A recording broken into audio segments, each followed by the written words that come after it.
Hey guys, so again, two concepts. Number one is product vision by Roman Pickler. I like the product vision canvas that he has put together, um, um, and I find it very useful when I'm trying to analyze a particular product or trying to think about a new product idea. So it has got about 9 components. So the first one is vision. um, think about what will be true after your product has been launched and it is done. What positive change you're gonna bring into the world when your product is in the hand of users. So just to take an example, that when I was trying to build a trust accounting product, the vision of my product was to be the most automated and trusted accounting and payments solution for property managers. And then the second one is target group. So try to define your customer segment, try to define your customers as uh, accurately as possible. And the second one is customer needs. So try to come up with some key use cases, key user needs which you would like to solve with the product, and try to prioritize them as well. That's very kind of important. And the next one is, what is the product? How does your solution look like? How are you planning to solve those customer problems? And what could be like the unique selling proposition of your product as well? If you can kind of capture that, that would be great.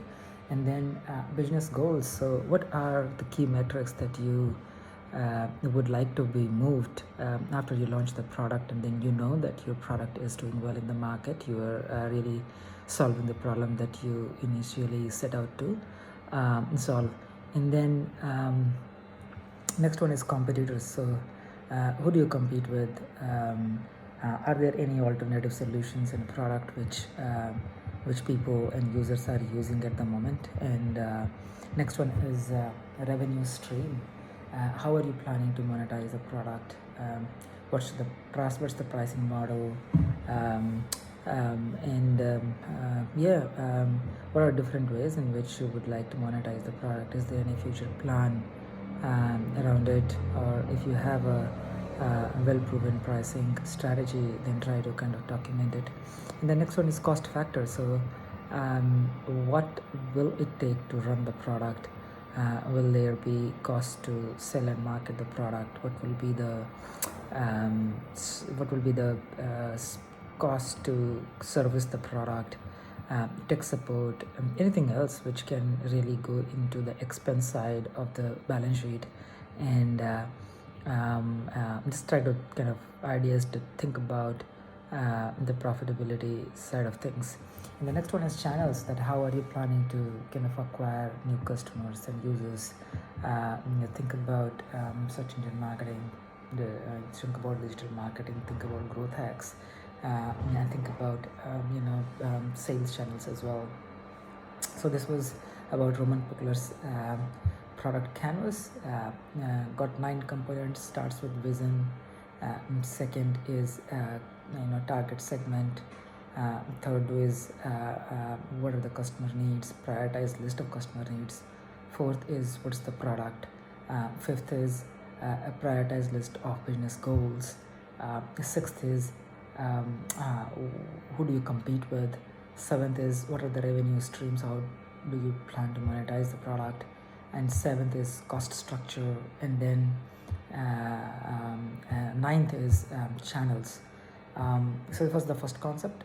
The second thing which I wanna kind of cover here is about 3 main players when you are trying to build a product. The first one is product designer, product manager, and engineering manager. So in this, I'm trying to define what is the risk that each of these roles manage, and what they are accountable for. So let's talk about product manager first. So he's trying to kind of mitigate the risk or manage the risk of viability and value. So value risk and viability risk is something which is very kind of important for PMs, and they have to kind of manage it. And in terms of accountability, they are accountable for overall success of the product, outcomes, and also metrics. The product designer, they are expected to manage the risk of usability, and they're accountable for overall user experience. And third one is engineering manager. So they are to manage the risk of feasibility, and they are accountable for delivery and technology, any trade-offs that we are making with respect to technology and things like that. So those are two concepts. See you next time.